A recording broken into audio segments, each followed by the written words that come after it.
Welcome to a new episode of Out from the Horrorbox. I'm your ghoulish host, Dom. In this episode, we are going to get into some crazy news that has popped up in just the past week. Then we'll be going over some updates for the podcast. After, we'll take a mid-season look at the HBO series The Last of Us. And lastly, we'll be going over some strange stories. So sit back, relax, and listen to the new episode. This is the fucking news.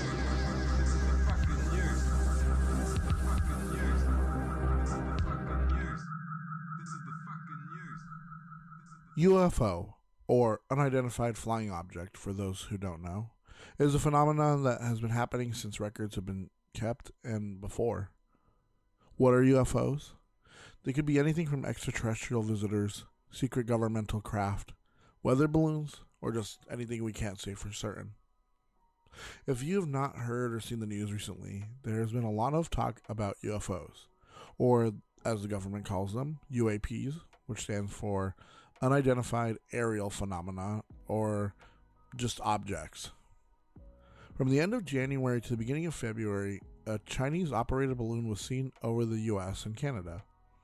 The president was warned not to shoot the balloon over land, as to not cause civilian damage.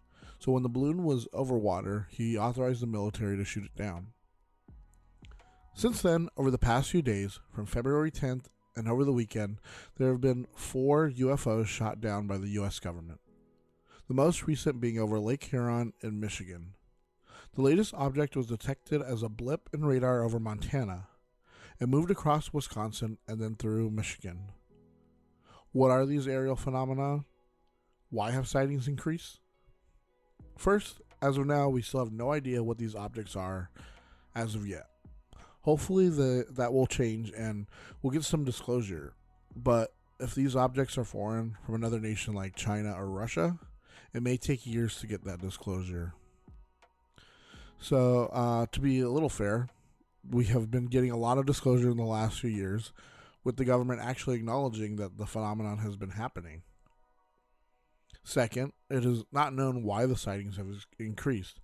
It could be that the government has always detected these objects, as we learned that 3 balloons were sighted and not reported during the Trump administration. And now with disclosing older sightings, the government wants to keep everyone informed. Maybe they know a little bit more than they are letting on. Beyond another governmental entity, could these objects be extraterrestrial in nature? Perhaps. I say we shouldn't roll that out or anything like it. Why I say that is because as soon as the balloon was seen, we were told exactly what the object was. These other objects have been seen and obviously are not balloons or anything related. Another fact is that senior officials and generals are not ruling out extraterrestrials. It is strange to live during a time when the U.S. government is finally acknowledging that the strange things we see in the skies are really there. Be that out of this world or just another government trying to spy. Yeah, so we've been getting a lot of this disclosure for a while, since, I want to say like 2019 maybe? Maybe a little bit before that, but I know especially like Canada, a while back there was a general who, he came forward and said, these things are there. They're not like what they've been trying to say before, like flares or ball lightning or, reflections and stuff like that. And they could well be. That could be some of the stuff that we see. A lot of times people see things and they think that they're seeing something unknown, but it turns out it's just like an aircraft. Or sometimes there are people that they go out and they there are like not weather balloons but actual balloons that people fly in, and maybe you're seeing something like that. Maybe it is flares sometimes, but there are things like since I live here in Arizona, we had the Phoenix lights, right, back in 1997. And with that's been scrutinized over and over again. And even the governor, who was the governor at the time, he even said that he doesn't believe that they were flares like the government told, like the Army told him that it was, that they were, or Air Force, sorry, that the Air Force told him that it was. even though he did come out and say, oh, it was just flares, this is that back then, but it was just that he was told to say that. But then years later, he came out and said, you know what, I don't believe that. That the things that we saw weren't necessarily extraterrestrial, right? But it's just that the things that we're seeing are there. Because the first thing that people will jump on as soon as you say UFO is aliens, right? So for as long as I could, I have been trying to get people to understand that UFO doesn't automatically mean alien.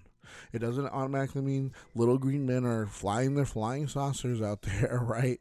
It could be anything, right? It could be a balloon. It could be flares. It could be the government taking out some new aircraft that we've never known about, because we do know that some of the sightings that we were seeing were some of the helicopters that were used during the raid on Osama bin Laden, and those were experimental at the time, but then the government took them out fully, and they're like almost they're stealth helicopters, right? And you can't really hear them, but you can, like if they're emitting a light or something, you can see them, right?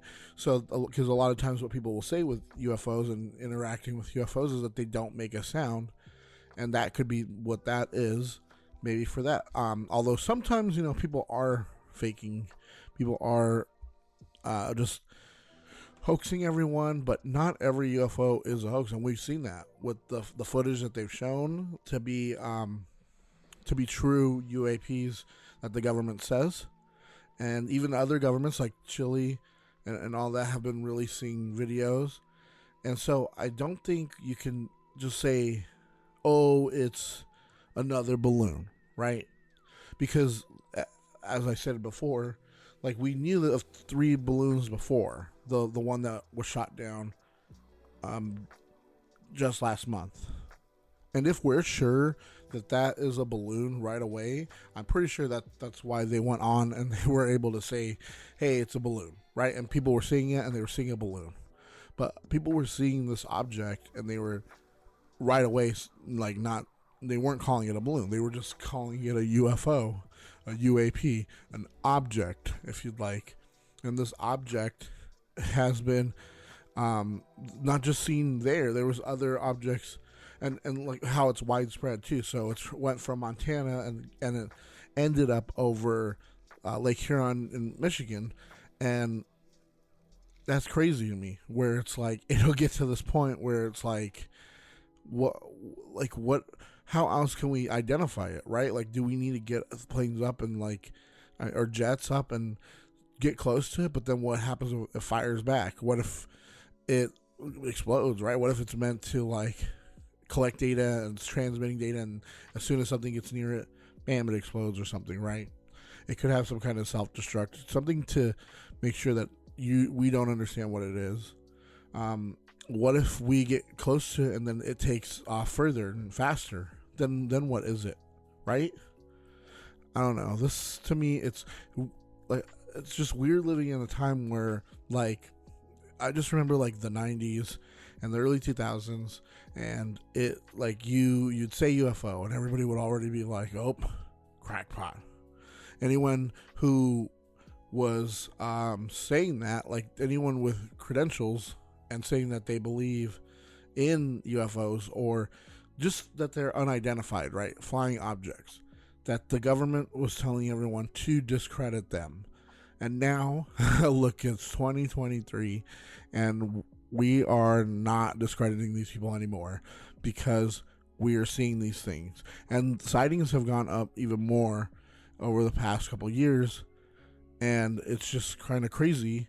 And I don't think it's just that they've gone up, it's just that we're actually seeing them and we're not thinking that they're just like stars or planets or this or that. And it's just weird to live in a time where people are taking this stuff a little bit more seriously than what they did before, because you used to have to scour the internet or books or these places where people were talking about it behind closed doors, where no one wanted to come out and say it and say that they were interested in these things, because people would look at them funny and people would say things. And I mean, I'm not sitting here for trying to say it from like a, oh man, I'm hurt type of thing.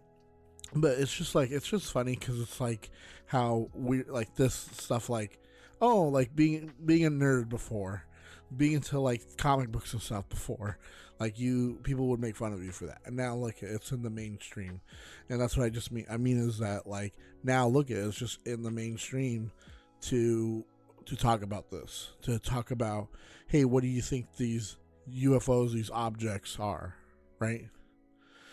Just still crazy to me. Yeah, and I really want more information on this. I mean, even if it is just like, hey guys, we know what they are. It was a satellite, right? It was just like a satellite that like, or maybe it was like, I don't even know what it could be. Maybe it was like part of like a experimental balloon, but like that part got off, right, of its like chain, and like it took part of it away, and like we didn't need to shoot it down. It was going to come down anyways. But just to learn what these are, because there are like strange lights that I've seen before, strange things in the sky that I've seen, and for you to tell me like, oh, you what? Do you mean it's just aliens? And I'm sitting here like, I didn't say it was aliens. I didn't say what it was. I'm saying that I've seen these things before, and you can't discount what I've seen just because you don't want to believe that these things are out there. These things are up there. These things can't come and go. And now the government is saying, yeah, we agree, they're there.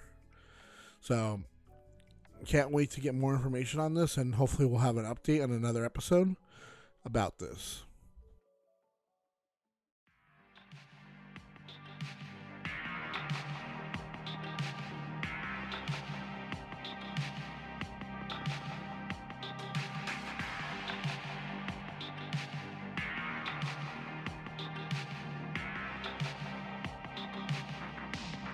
To start off this update, I want to tell all those that follow on Instagram and subscribe or listen to the podcast, thank you for all of your support. So in the past few, I'd say like weeks and maybe like a couple months, I've been thinking about a couple things to do with the podcast to get more engagement and listens. So these will just be like expansions to the podcast, right? My first expansion idea, I want to try posting way more on Instagram and maybe small reviews through there. This obviously is a no-brainer, but I'm not great with social media, and as I've stated before on previous episodes, it's kind of hard for me to like keep up with that. I try and go in there as much as I can. It's just I'm not great with it, so I try and post as much as I can. I'm trying to keep it up because the more you post, the more engagement you get. Hopefully more people will follow. So that's what I'm trying to do, and then hopefully if I put small reviews on there, maybe just like quick things, hopefully then direct people to the podcast, people start listening. My second idea is I want to post shorter reviews on TikTok. Recently I found some films that have less to speak about, like Knock at the Cabin or Night Flyer, and these reviews would be better suited for content through there. So maybe I could just talk about something like, especially with Night Flyer, there's not a lot of information behind the scenes, but there's a lot to talk about for the film. And I feel like for an episode, like, it would be me just sitting there like, oh yeah, it was great. It was this and that. But I feel like I would just be filling in more air on there than actually on an episode of the podcast than it would be for me to go onto TikTok and actually do a small review on there. Third, I'm thinking of either overhauling the podcast to include all films, because I'm interested in just more than just horror. Like I have a concept for a podcast about the Academy Awards, because I'm really interested in that.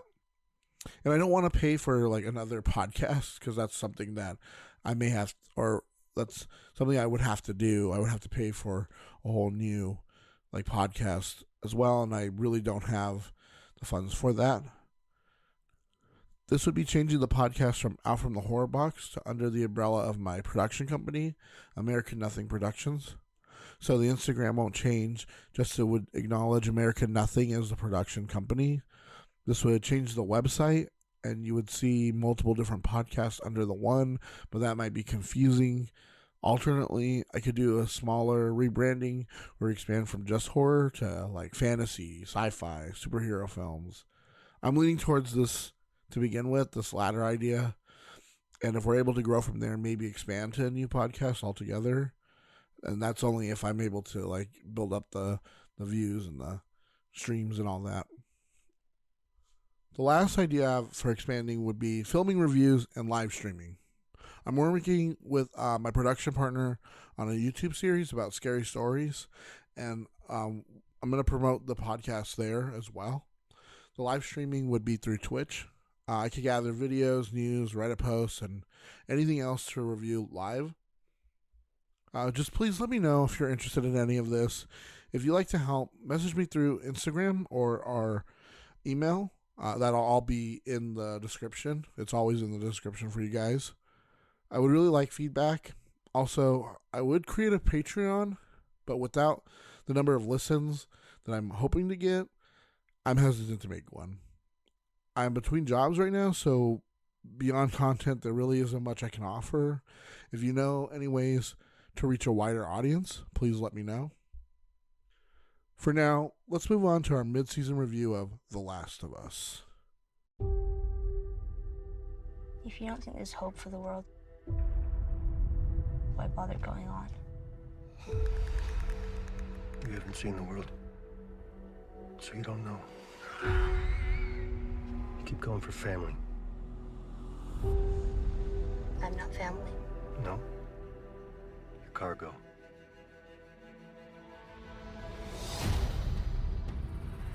Why are you so important? Somewhere out west, they're working on a cure. I think what really impressed them was the fact that I didn't turn into a monster. If she so much as twitches, don't. It's okay. If I'm taking you with me, you do what I say when I say it. You got any advice on the best way west? Yeah, go east. If you come this far, then you know what's out there. You're not gonna scare us. Scared him?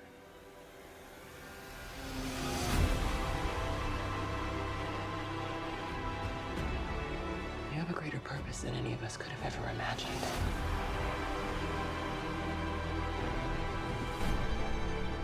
Be careful who you put your faith in.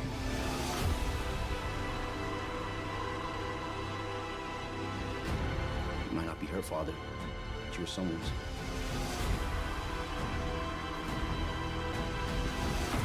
You trust me?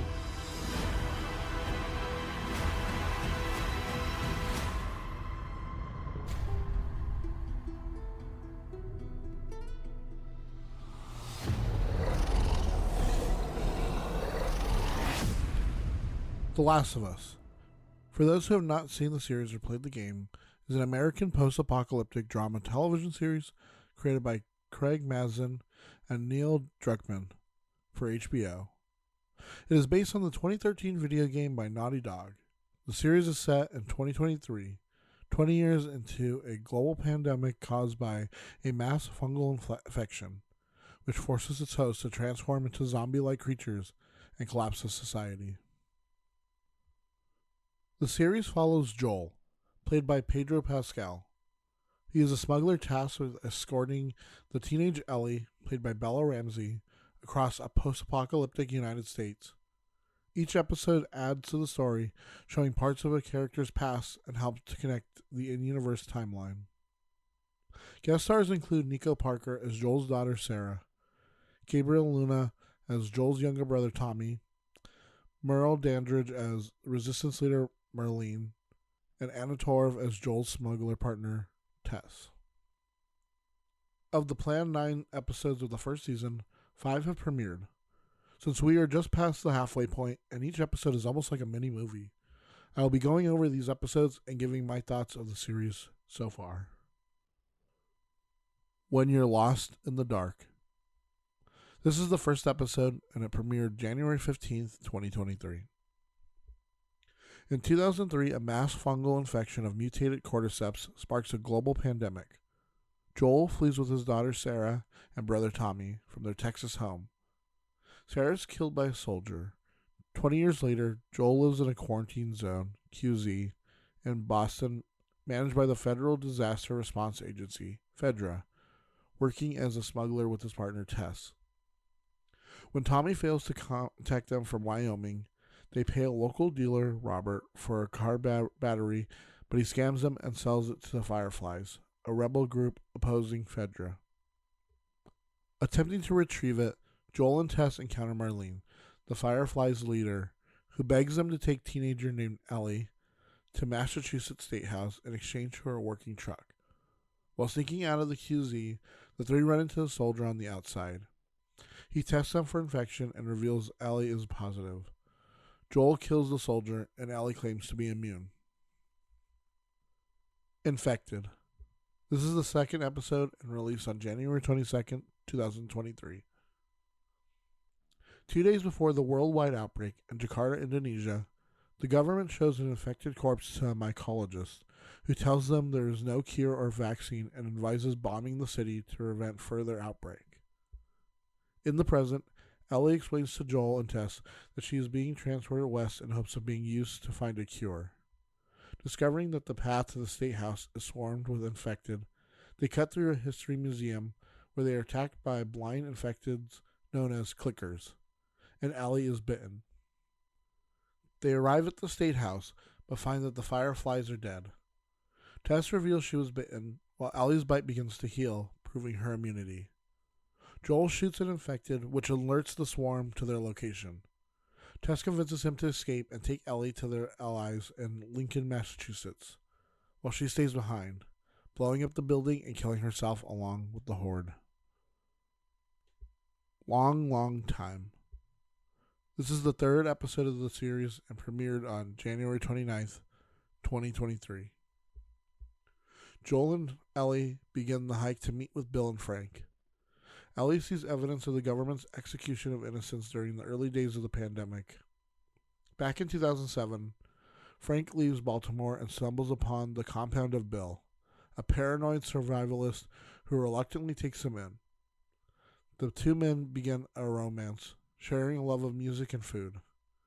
Years later, Frank contacts Tess by radio, and the two groups enter a tenuous friendship. In the present, Frank is terminally ill and asks Bill to assist his suicide after they marry.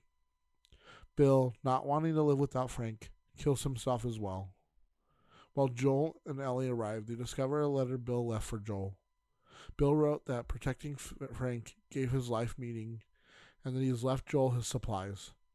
Unbeknownst to Joel, Ellie takes Frank's pistol. They take Bill's truck and set out to find Tommy. Please Hold to My Hand. It is the fourth episode and was released on February 5th, 2023. Traveling through Missouri, Joel and Ellie are forced to take a detour through Kansas City, where they are ambushed. Joel kills two of the bandits, but a third overpowers him and nearly chokes him to death before Ellie saves him by shooting the man with Frank's pistol. More bandits find the bodies. Their leader, Kathleen, believes Joel and Ellie might be in contact with a man named Henry and orders a manhunt. Joel consoles Ellie about the firefight and gives her the pistol back. Kathleen, second in command, thinks he's found Henry's hideout, but something is growing under the building. Kathleen orders it kept secret until they find Henry. Joel and Ellie sleep in a high-rise apartment for the night, hoping they can scout a way out of the city in daylight. They awaken to find Henry and his much younger brother Sam holding them at gunpoint. Endure and Survive. This is the fifth and last released so far. It premiered on February 12th, 2023. Henry and Sam make a tentative truce with Joel and Ellie. Joel wants to part ways, but Henry proposes they escape the city together using underground tunnel routes that only Henry knows. Joel hesitantly agrees.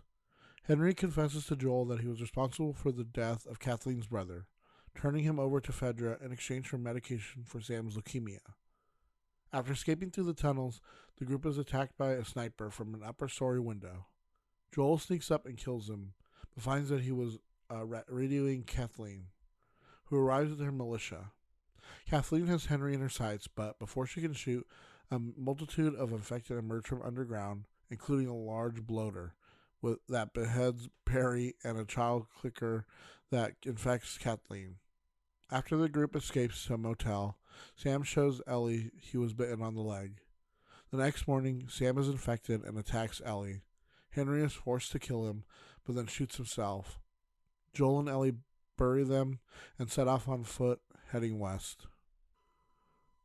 So these are my final thoughts for the series so far. I haven't played The Last of Us, but from these 5 episodes, I really think I'm going to go and give the game a try. I think we're in a golden age for video game adaptations, with Tomb Raider and Sonic the Hedgehog, as well as Mario on the horizon. Everything's being well received. So we're seeing these creators who love games, and they're actually like giving these adaptations like heart that they've been missing before. Because before, when we used to get them, they used to try and do like straight adaptations or do something weird with them, and it just didn't work. But they are actually putting in the effort to make these adaptations. The first 2 episodes were great at setting up the apocalyptic world and giving us a background for how everything becomes the way we see it. The slow buildup of showing Joel's family, his daughter and brother, as they interact and have to escape the chaos, that was amazing. Like the firefight at the end and them trying to get out. We also learned how all this started. We aren't teased, and we don't have to wonder for seasons on end to finally learn what happened. We kind of get it right away, and I'm kind of glad, because normally in like these zombie-esque movies or TV shows, they usually wait so long to like tell you what happened. Like, it's like, good, we just got to the point. It's the cordyceps. They evolved to take over humans. Bam, right there. We're there already with them. The 3rd episode, I will say though, is a masterpiece of television. It had me crying through the last third of the episode. Nick Offerman gives the performance of his career. I knew he was a great actor, but this character, he knocks it out of the park. The love story during the apocalypse has been done before, but not like this. Showing a closeted prepper learning to open up to a strange man who falls into one of his traps is great. Progressing to a point where he became sick and the other doesn't want to live without him. It's so sad. It's so heartbreaking. This is a story that could have been like glossed over, shown quickly, and we move on. But that's not what we were given. I literally cannot praise this episode enough for showing a loving couple, like, be they gay or like not, who doesn't matter. Like, it's truly like a masterstroke of writing and of character and just themes and development. And God, it was such a great episode. And like I said, it had me crying like at the end. I was just like in tears. The last 2 episodes are basically a pair. I'd say it's like part 1 and 2 of each other. We see a QZ taken over by the people that they've been putting down. We can empathize with these people to a degree, and Melanie Linsky portrays the villain as a speak softly and carry a big stick type. I love that they decided to include like a deaf character, showing that all types of people are like have survived, and makes it more like heartbreaking when the character turns and is killed by his older brother. The action is awesome. Having Joel sniper the group out of being chased by Linsky's group, and the infected coming up from the underground, just like the effects, and like just like when the truck catches on fire, and then like you hear it slowly like start to collapse, and then they all just come bursting out. Awesome, just amazing. This show so far has been an amazing show, an amazing experience. I love it so far. It's just been so great. Like, they decided to go all out for these just 9 episodes, and I'm so glad that it was renewed for a 2nd season. So far, The Last of Us has been probably the best series of the year. I mean, the year just started, so I mean, we don't know for sure. Maybe something could come out and top it, but I don't know. It's already been, like I said, approved for a 2nd season, which is amazing. I love when they They see quality. They see people loving this stuff. And instead of saying, hey, maybe that's it. Maybe we just should cancel it. No. Like, we still have 4 more episodes, guys. But also, like, the prospect of there being a second season, because there is a sequel to the game, so there's more to the story. I can't wait to see that, and can't wait to just, like, get this one finished. And then once the season does complete, I'll get you guys a review for the last 4 episodes. But Pedro Pascal, Bella Ramsey, Nick Offerman, Melanie Linsky, they all have been doing such a great job. Can't wait for the next episode. I give the series like 2 major, huge thumbs up.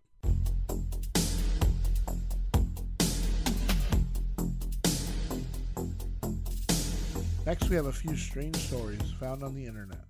So for now, relax as we wind down everything with some strange and scary stories. I was working at a hotel in Albuquerque, the graveyard shift. I had been talking to the security guard and he asked if he could get a ride home. So instead of waiting for 30 minutes for my shift to end, I just left and left a note for my boss and said I left early because my brother was stranded outside of town and needed me to get him. It's a total lie on my part, but I needed a good excuse to leave early. I drop off the security guard at his place, then go home and go to sleep. A couple of hours of sleep, and I wake up to my phone ringing. It was my brother. He tells me he's stranded outside of town and he needs me to come get him. I tell my brother the lie I told my boss and how much of a coincidence his calling me is. He says that's not weird. He will show me what's weird when I get there. I get there and ask him what is weird. He puts his phone up to my ear and plays a message that he got when he woke up that morning. It's a voice that kind of sounded computerized, but mostly just creepy sounding. It says, "You're stuck." Freaked us both out. Never figured out where the call came from. Strangest, creepiest thing that's ever happened to me in my life. Yeah, from like Arizona to California and through like Utah, Nevada, and then New Mexico. This is all like a hot spot for like just weird things. Like even just this, like that's so weird. Like you make this weird excuse, right? And sometimes you make an excuse and it's like, oh, coincidentally something happened like that, right? And you don't want to jinx yourself where you're like, oh, my grandma's sick and she's in the hospital, and then like you get a call from your parents and that's exactly what happened, and you feel bad, right? But this is weird. Like this is so weird. Like you get a call, like your brother gets a call earlier in the day, they save it, and they're like, listen to this, it's so weird, it says you're stuck. Then like you make up this excuse and it turns out it comes true. That's so strange, so weird. Yeah, it's coincidental, but it's still creepy, right? Still a really creepy thing. Pretty sure I lived in a haunted house for a while. Strange things. For one, I always felt like I was being watched in my room. And if I had the door open in the hallway, I would swear I'd see someone walking by out of the corner of my eye. We had 2 cats, and sometimes they'd be in my room sleeping, and then all of a sudden they would sit straight up and stare at the door. And nothing I did could move them for a long time. This happened often. One day, in my bathroom, the shelf that had my sister's beauty stuff randomly became loose and dropped all of the items. The thing was, the shelf wasn't loose or hanging before, and all the stuff had to bounce out of a 2-inch high lip into the sink. One time, in the middle of the night, my sister's 100-plus-year-old dresser she got as a gift from our grandma just fell over. This thing weighed a ton and was built like a tank. My sister said she heard the sound of someone pushing. My mom and sister used to yell at me for sneaking around the house, only I wasn't home or I was in my room. They said they saw a man in the shadows that was about my height. One day, we also ran into the old owner, and my mom casually asked the lady if she had ever experienced anything in the house. The lady started crying and said no one believed her, but yes, she experienced a lot of stuff. I moved out around that time. I do not miss that place. Yeah, so things like that have happened to us where we've seen like kind of shadow things, or we've seen people of other family members around the house or in different areas or places that they shouldn't be, and it's kind of creepy. I mean, really creepy. Like one time, my brother came home, and the way that, because we were living in a mobile home, and you would walk in on the side, and that's the living room, kitchen, everything, and then off to the left, that's where my mom's room, my parents' room was, and the one of the bathrooms that connected, and then around the back it led into the kitchen. So one day my brother came home. He went to my parents' bathroom, but as he was going through their room into the bathroom, he said that he saw me standing on the bed, just facing the corner, and he was like, "Oh, why is he doing that? Why is Dom doing that?" He went and took a shower, then came out. No one was there. Like I wasn't home. Like no one else was home. He was just by himself. Really creepy. That's really creepy. There was a small door that led to an attic space in my bedroom. They were 11 to 13 years old, and it became a habit that I would shut the door as I walked into my bedroom a couple times a week. I didn't think of it, just assumed my mom didn't close it all the way when she left it. After a while, I made the mistake of joking with her as she made a comment about me not picking up after myself. I said something like, "Every night I have to close the attic door behind you. How about you shut it all the way when you're done?" She then informed me that she hasn't been in the attic in months. I asked my brother, no. Asked my father, no. So then I started to pay really close attention to it, making sure it was closed in the morning, checking it after school, checking later after dinner, then head up to bed and open. After a couple months of wondering, studying, and experimenting, I thought I'd see what happens if I just don't shut it. Opened the door before school and checked it after school, still open. Checked it after dinner, still open. Before bed, still open. Now I'm laying in bed, mind going crazy with the door open across the room. Decided to check it out, so I roll over and focus on the black space into the attic. I see a face staring back at me. I bolt downstairs, wake my parents, get ridiculed by my brother, switch bedrooms with my brother, move into a new house about 6 months later due to expanding household. New physics teacher and his wife bought our house, and I could have forgotten all about those events.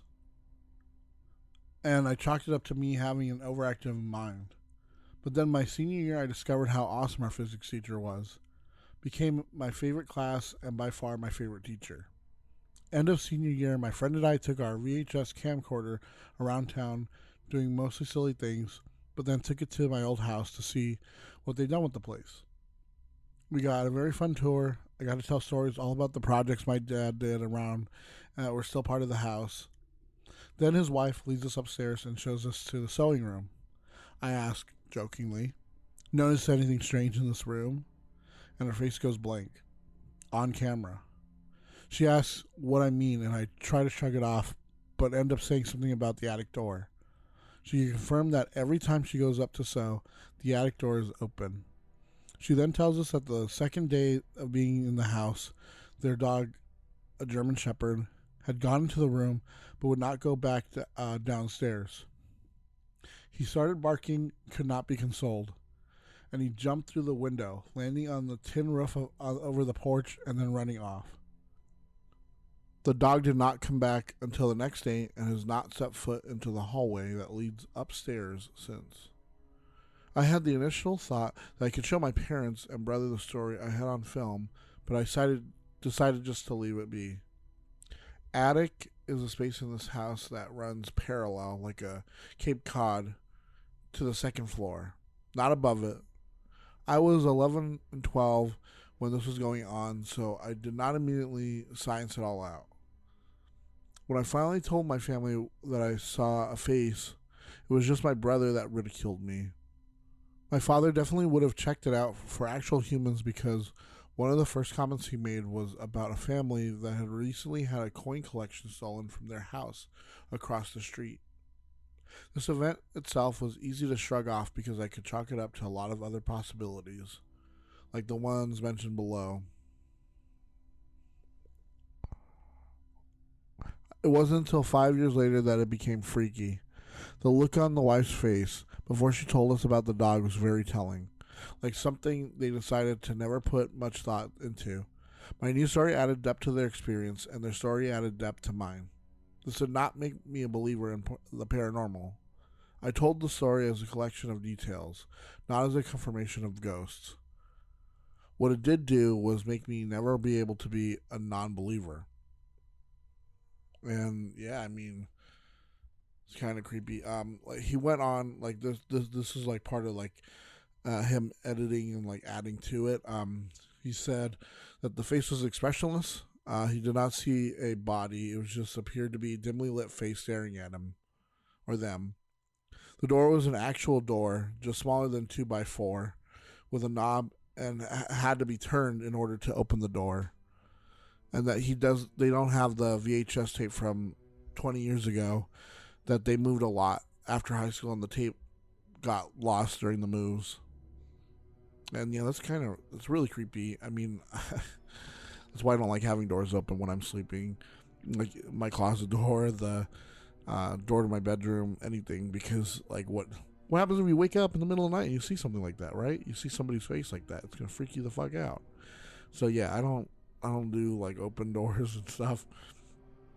And yeah, it's kind of crazy too, because it's like these people who move in after you too, they happen to see, well, they don't see like ghosts, obviously, right? Because this isn't he's just describing these events that happen, but obviously there's something with that attic door that, yeah, maybe you could chalk it up. Maybe, okay, yeah, even though you have to turn the handle to open the door, maybe it's kind of faulty, right? And it just like slips open. But for it to happen multiple times like this, and like for you to shut it, and then like you check on it, you keep checking, and then only at certain points does it open, and that for like them to feel uneasy also, creepy. The whole story is creepy. Stationed in Erlangen, Germany between 1990 and 1993, but lived off post in Nuremberg. Lived in a condominium on Dusseldorf Strasse with my then wife and 2 daughters. My oldest daughter, 3 years old at the time, would often come running into our bedroom crying and complaining of a monkey in her room. She didn't have any toys of monkeys or apes, so it was kind of baffling to understand her or her fear. My child's bedroom and ours were across from each other, between the hallway, and we could see directly into their bedroom from ours. One late night, sitting up in bed reading, I caught movement out of my right side, thinking one of my kids may be up. I walked to their room, but they were both asleep. I go back to bed and book, and again I noticed movement. So I glanced over to the room from my bed, and that's when I saw what appeared to be the outline of a child as it walked in the bedroom where my daughters were. I launched out of my bed and covered the distance between my room and theirs in maybe 4 leaps. Nothing. My daughters were both asleep. This was mid-tour for me, so the remaining year and a half we all slept in our room. This one kind of, when you think about it, kind of frightens me, because like you just like your kid comes and tells you, hey, there's been like a monkey in my room, and it's like, wait, what do you mean a monkey in your room? And it's like, there's a monkey in the room. Like, what do you say to that? Like, and then you ask them like what it looks like, and it's like, I don't know, a monkey, right? Like that's kind of creepy, because it's like, okay, well, is a monkey in your room? And it's like, no, but I keep seeing a monkey in the room, right? That's creepy right there. And then like what do they mean by monkey? Is it just short that it like looks like a monkey? Is it like the outline of like something like that? Like, does it actually like have like long arms, like a tail?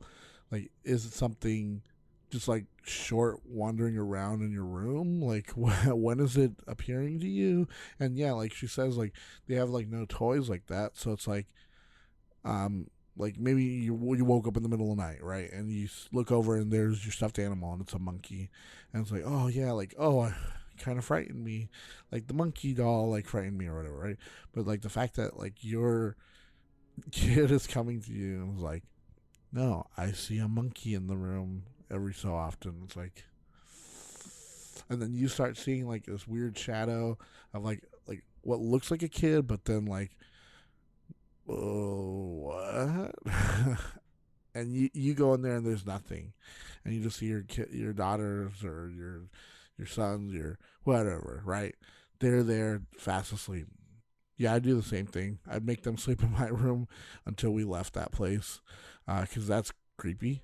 I wouldn't want to see the monkey either, because I don't know what that means, but to me it sounds like it's something that's not. It's something that's a little, something that's probably gonna freak me the fuck out, right? We just moved all the way from the West Coast to the Midwest. We had trouble finding a place to stay since we had such a huge family, so one of our uncles let us stay in the other half of his duplex. It was a 2-story giant house. Anyways, we, the kids, were playing in the basement at like 1 or 2 a.m., and we see this door that we never noticed before. We dared each other to open it, but no one would since we were all scared. The next morning, we told my grandfather about the room. He goes into the basement and opens up the door, which was just a small room, but I remember it being really dark in there. The only light that came into the room were the small amount of light from us opening the door. He takes a look into the room, and I remember him saying, "You stay right here." Not talking to me, of course. He got my father, and they quickly went to the farmers and got a chicken. My grandfather was a traditional shaman, so he respectfully gave thanks to the chicken and killed it. The chicken blood was collected in a bowl. He got his shaman hat and finger bells. He put the hat on, which covers his entire face, and proceeded to open the door. With the finger bells, one in each hand, and the bowl of chicken blood, he goes in there and says some incantations and places the chicken bowl in the room. He comes out and closes the door. Then he starts doing his chants, and you hear the bowl moving. It had the spinning kind of sound, and when it finally stops, my grandfather opens the door again. As his chants get louder, it also echoes more. We weren't allowed to see what happened in the room during the exchange, but his finger bells sounded like he was walking into a corner. He comes out with the bowl that had a small amount of chicken blood left and what looked like a little hand-stitched doll with red twine around it in the bowl, soaked. I remember clearly that the little doll was soaked in the blood. He takes a match and lights the doll on fire in the bowl. He tells my father to make sure to bring it outside and don't let the fire die until he gets outside. I still don't know how the bowl with the chicken blood was on fire.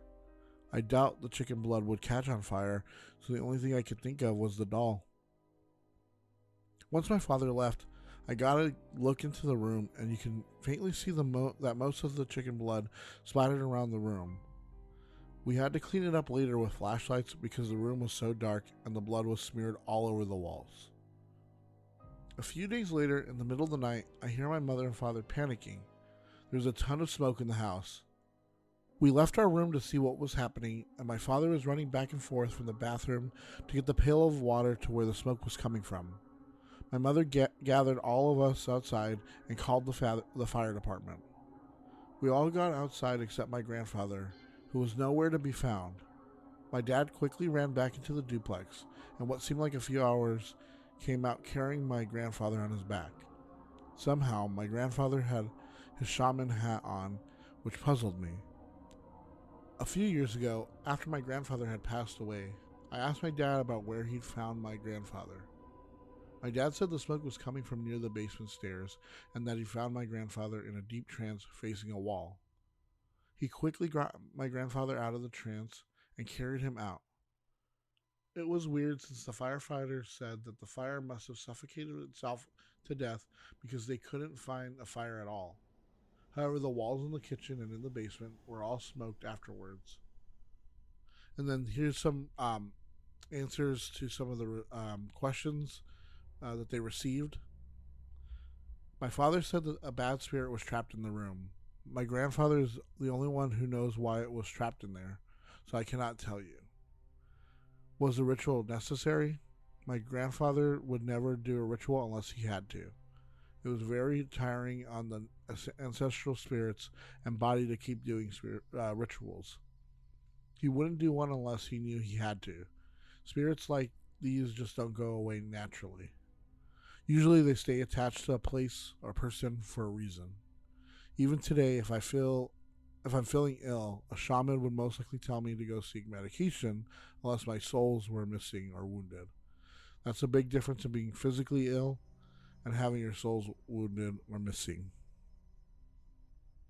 Yeah, that's really crazy. I mean, this whole story. As soon as I read this, I was like, I gotta get this on here because, like, just imagine going to your relative's house, and maybe you've been there before, maybe you haven't been all around everywhere, but now you're living there and you see a room, and this room wasn't there before, right?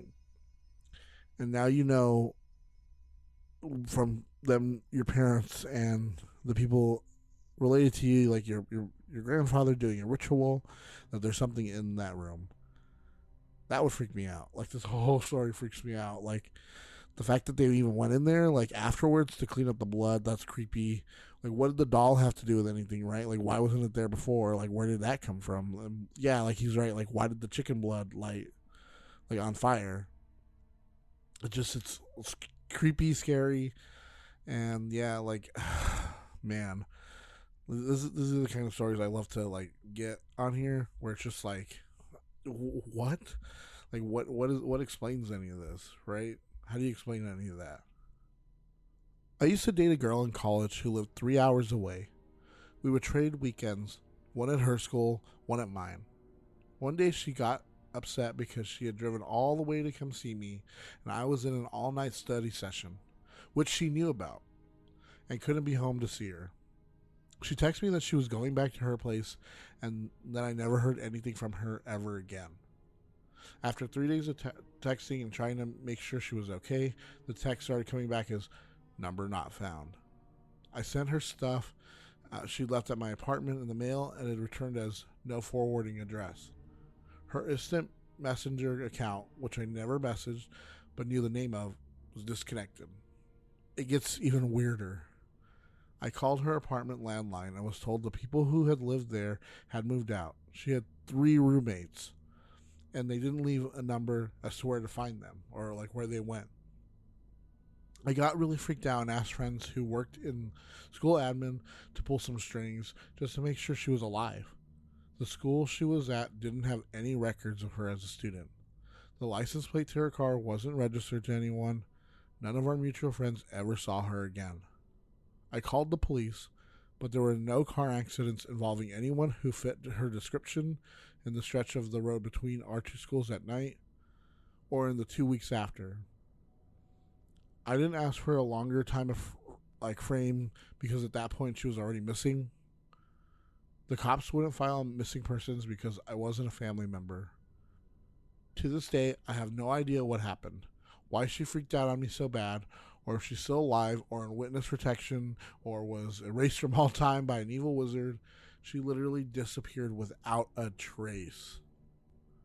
And that's creepy right there. Like, how do you do that? Like, he's literally, I mean, okay, maybe she up and left and went back home, right?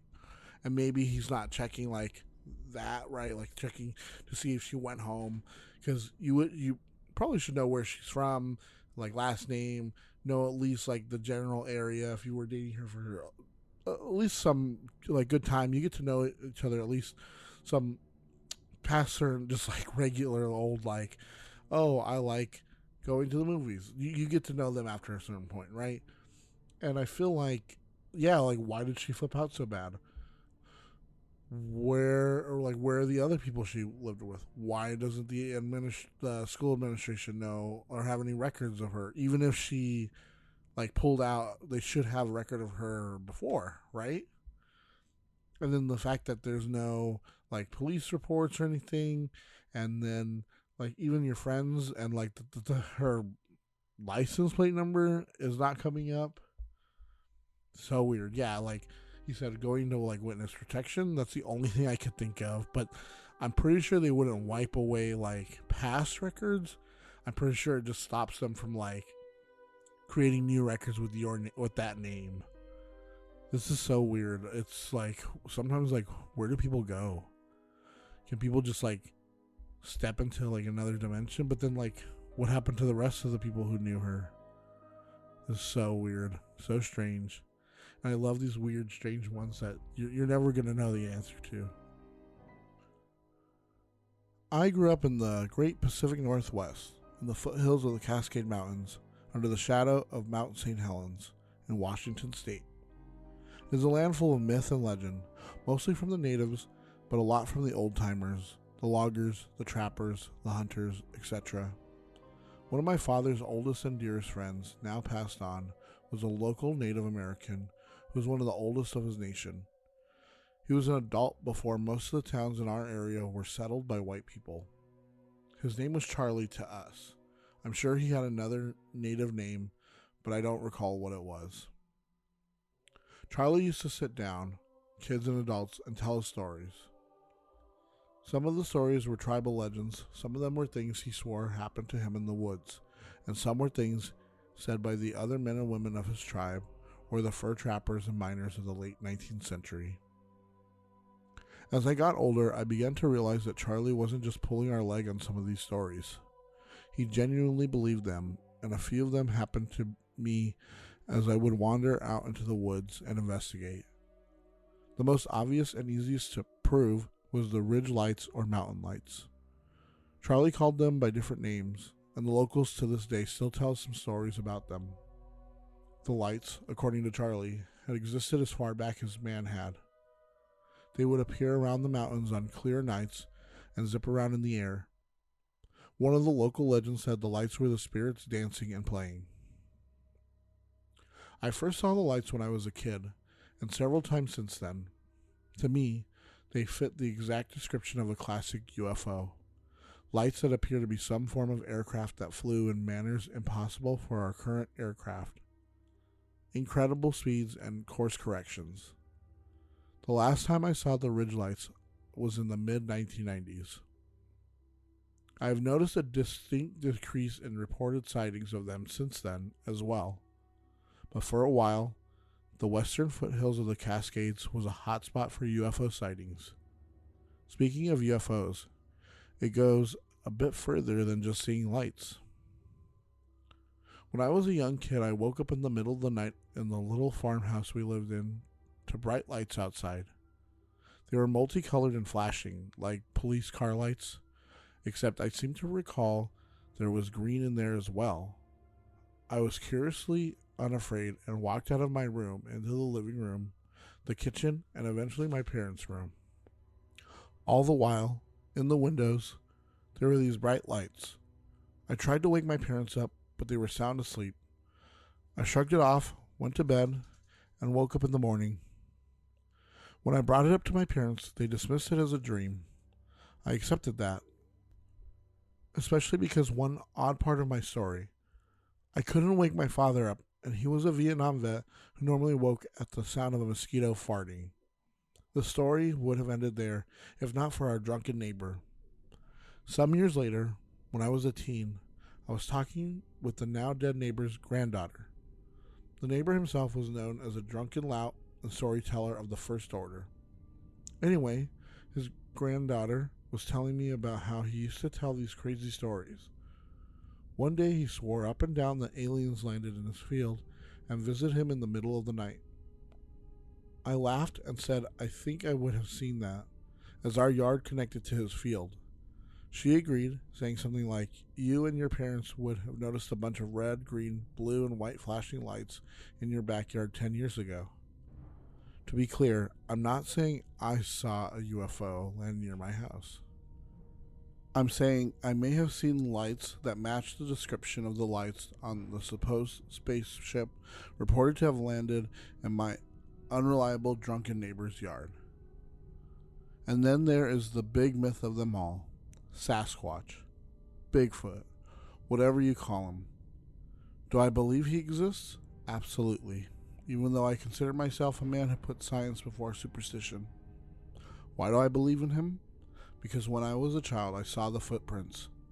My father even has a plaster cast of one. That was my first encounter. The prints were on the edge of a creek bed, in a small ravine on a piece of wild property my father owned. We found that when surveying the property with a hunter friend, my father insisted it must be Bigfoot, to which the hunter scoffed and said a man could have made those prints. To demonstrate, this 6'6", 250-pound hunter climbed on a nearby log, took off his boots, and jumped into the semi-soft ground. His size 12 feet made a 0.5-inch indent in the earth next to the other print. The other print was a hand longer than the hunter's, and at least 1.5 inch down. It also had an odd big toe. It was splayed to the side, kind of like a thumb. My dad consulted Charlie for advice. Charlie told him to leave Sasquatch be, and Sasquatch would leave us be. Charlie also told us how to know when Sasquatch was nearby. Nothing else would be, and sometimes you could smell him. He said if you could smell Sasquatch, it was time to get the hell out because he was a hell of a lot closer than you wanted him to be. Anyway, as the years went by, we learned to just hike out of the woods. If they got dead quiet, we didn't see any signs of any other animals. Only twice do I think I smelled him. Both times it was a heavy, musty, almost moldy odor, like old sweat or wet dog. The second time I was with a girlfriend. This was in my teen years, and I recalled something Charlie had said. Never go into Sasquatch territory with a woman who was on her period, because he could smell that and would track her, according to legend, to find a mate. It was the first time I ever asked a girl if she was on her period. She was, needless to say, quite embarrassed to answer that it was that time of the month. That was when I told her we needed to leave now, and we started out of the woods. We both swore we'd heard sticks breaking and branches rustling behind us the entire way out, and we both had that terrifying pit in your stomach when you know something is watching. Wow, that would be amazing to hear those old stories. You know, they be the lights or Sasquatch or whatever the legends are. That'd just be kind of crazy to sit down and listen to, record, put out for people to hear. Because I feel like a lot of people would be interested in that. Especially when it's just like old stories of like old legends and stuff from like the native people here. Yeah, I mean, that's kind of crazy though. I put this one last because I was like, man, this is a long story and I want to close out with this. But also, it's a very interesting one where, he's right. That whole area is just like teeming with like paranormal, supernatural events, especially like around that, Mount St. Helens and all that. And I mean, we see that with other like volcanic areas, like Mount Shasta, right? There's like a bunch of things that have happened around there, and yeah, it's just so weird. The things that go on, especially like this, where, some like he's old. He's from before like the white people came and settled cities here and stuff, and it's just like, oh man, like I'd just love to go up in that area and then meet people like this, but also just hear like the stories and the things that they've seen, because they've probably seen a bunch of like different lights and they hear things in the woods and maybe they know something we don't know, right? Especially with like the missing 411 and all that. That'd be awesome. But that concludes our look at some strange tales and stories from the internet. And that ends our episode. Thank you all again for listening. I'll be trying to get some of these changes implemented soon, so look out for the changes and updates. If you haven't subscribed, please do so on all of your favorite podcasting sites. This helps you keep up with the new episodes. If you have any stories of the strange, mysterious, or unexplained, you can email your stories to horrorboxpodcast@gmail.com. You can also send me a DM on Instagram @horrorboxpodcast. Please follow us on their Instagram. You'll get all the updates and news, and you'll see whether or not I'm putting everything together. But for now, we'll see you next time so we can see what comes out from the horror box.